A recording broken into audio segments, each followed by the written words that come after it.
Salut, dans cette vidéo, je vais te présenter l'interface de DaVinci Resolve, les différents onglets qui la composent, et on verra aussi les possibilités de modification de l'interface. On se retrouve tout de suite dans Resolve.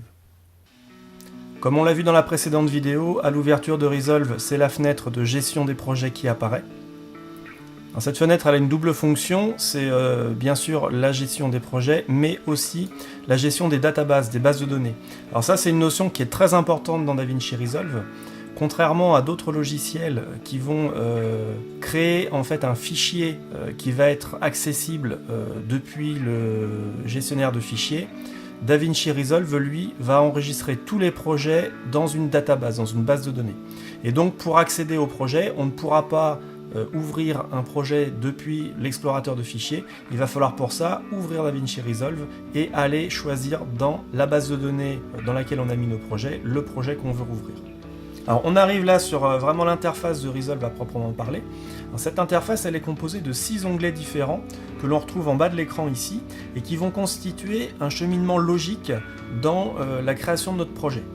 Le premier onglet que l'on va retrouver c'est l'onglet Média et en fait cet onglet va nous servir à importer les rushs, les médias que l'on va utiliser dans notre projet.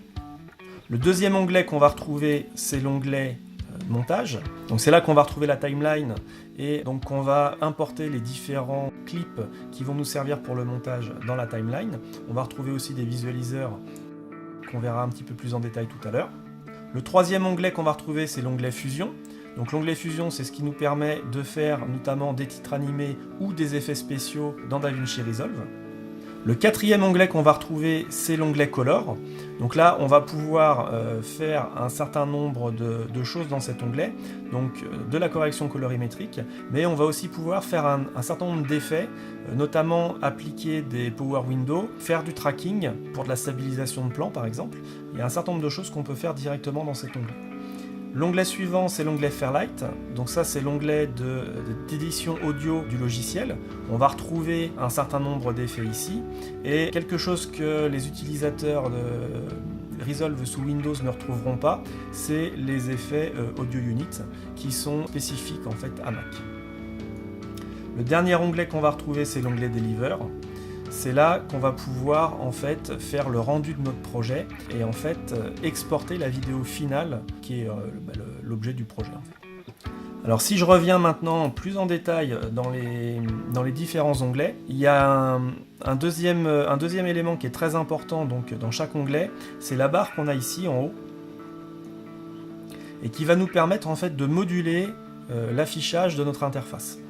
Alors on retrouve à gauche des éléments qui vont nous permettre de modifier la partie gauche de l'interface et on retrouve à droite des éléments qui vont nous permettre de modifier la partie droite de l'interface. La partie centrale, elle, ne peut pas être masquée puisqu'en fait elle est vraiment spécifique à chaque onglet et c'est ce qui nous permet d'utiliser les fonctions de l'onglet que l'on a choisi. Donc là par exemple on est dans l'onglet médias, c'est là qu'on va aller chercher nos rushs, nos médias et qu'on va les importer dans notre projet. Donc bien évidemment il faut qu'on ait de visible l'endroit dans lequel on va poser ces médias. Donc on va retrouver en haut à gauche l'espace de stockage, donc c'est la partie qui est surlignée en blanc ici. On peut aussi faire apparaître l'outil clone, qu'on va retrouver là. On va retrouver ici nos chutiers, donc chutiers standard et les chutiers paramétrables. On retrouve ici un visualiseur et on retrouve ici la bibliothèque de médias, donc dans laquelle on va par glisser-déposer en fait pouvoir amener nos différents médias qui vont servir au projet, de façon à pouvoir les utiliser ensuite dans les autres onglets. Sur la partie droite, on va retrouver l'audio, donc avec ici vumètre et forme d'onde. On peut aussi afficher les métadonnées. Et on va pouvoir, avec le petit bouton qui est là, en fait, agrandir ou diminuer l'espace en fait, de chaque élément. Donc là, si par exemple, j'affiche mes métadonnées, ça me prend donc toute la hauteur de l'écran. Si j'appuie sur ce bouton, voilà, ça passe à la moitié. Et là, j'agrandis ma bibliothèque de médias. On peut faire exactement la même chose sur la partie gauche avec le bouton qui est là. Voilà, donc là j'augmente l'espace de mon espace de stockage ou alors je peux le diminuer pour augmenter la bibliothèque de médias. Donc comme je disais tout à l'heure, c'est très simple. On a ici un visualiseur qui nous permet de voir le rush que l'on sélectionne. Voilà. Et on va pouvoir donc par un simple glisser-déposer amener ce rush dans la bibliothèque de médias. Dans l'onglet suivant, l'onglet montage, on va là aussi retrouver un certain nombre de choses. Donc on va retrouver la bibliothèque de médias. C'est donc l'endroit dans lequel on a posé sur l'onglet précédent nos différents rushs. On va retrouver aussi la bibliothèque d'effets. Donc on a des transitions vidéo, transitions audio, des titres, des générateurs et un certain nombre d'effets audio ici qui sont soit spécifiques à Resolve ici, soit spécifiques à Mac ou alors pour Windows les effets VST. On va pouvoir aussi afficher l'index de la timeline.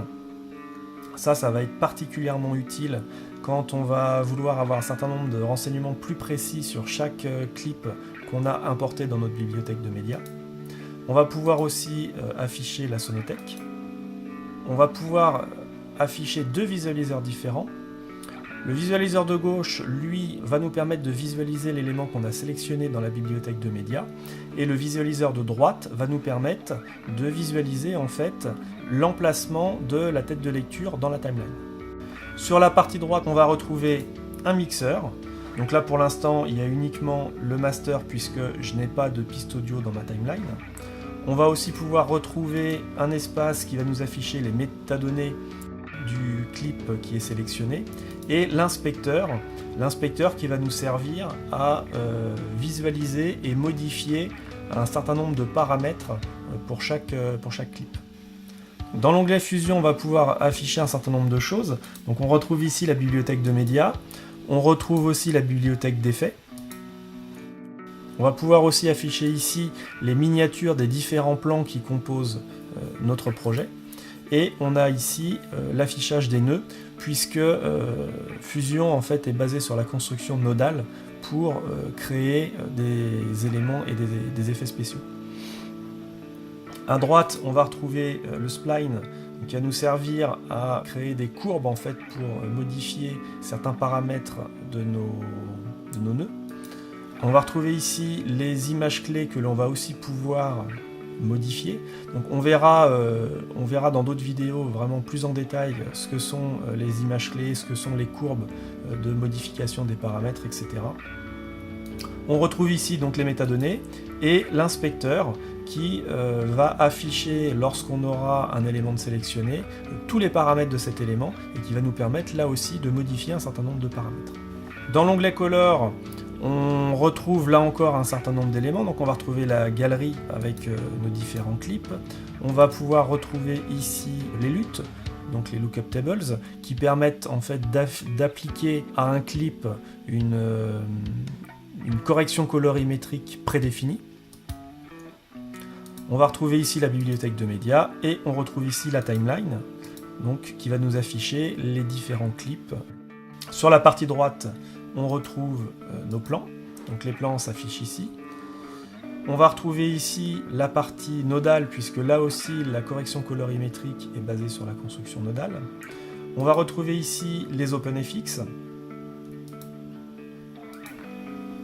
Et la Lightbox ici, donc la Lightbox en fait va nous permettre d'afficher une miniature de chaque clip une fois qu'il aura été corrigé ou étalonné, et ça va nous permettre de vérifier quand on veut justement faire de la correction colorimétrique, ça nous permet de vérifier si tous les clips ont été correctement corrigés et sont bien tous cohérents en termes de couleurs. On retrouve là un visualiseur qui va nous permettre donc de visualiser le clip qui aura été sélectionné pour une correction colorimétrique. Et on va retrouver en bas en fait tous nos outils qui vont nous permettre de faire cette correction colorimétrique. Dans l'onglet Fairlight, donc, qui permet de faire de l'édition audio, on va retrouver le même principe donc, de barre en haut qui nous permet d'afficher ou de masquer un certain nombre d'éléments sur la partie gauche et d'éléments sur la partie droite. Donc ici, ce qui va nous intéresser, c'est principalement la bibliothèque d'effets, puisqu'en fait les différents clips vont apparaître ici dans la timeline. On va retrouver ici donc notre mixeur, un vumètre, et on va pouvoir afficher ou masquer les métadonnées et l'inspecteur. Et enfin, pour finir, l'onglet d'exportation. Donc l'onglet d'exportation, c'est ici qu'on va pouvoir exporter le rendu de notre projet. Donc on va retrouver sur la partie gauche ici les paramètres de rendu. Donc on va définir quels vont être les paramètres audio et vidéo du fichier final, donc de notre vidéo finale. On va pouvoir aussi afficher les différents plans qui constituent notre projet. On retrouve toujours un visualiseur ici qui va visualiser en fait ce qu'on a dans la timeline. Et on va retrouver sur la partie droite ici la file d'attente, puisque on peut par exemple rendre le projet dans différents formats. On peut par exemple rendre faire un rendu de notre projet pour YouTube, un autre pour Vimeo. Dans ce cas-là, on peut présélectionner le format ici YouTube, ajouter notre projet à la liste de rendus, donc ça va venir se mettre ici. Faire la même chose pour Vimeo, et une fois qu'on a défini tous les rendus qu'on souhaite faire sur notre projet, on clique sur rendre, et là ça va transformer donc les différents éléments en vidéo. Voilà, c'est tout pour cette vidéo, j'espère que le contenu t'a intéressé. Si c'est le cas, n'hésite pas à t'abonner, mets un petit pouce vers le haut, et on se retrouve très bientôt pour une nouvelle vidéo. À bientôt, salut!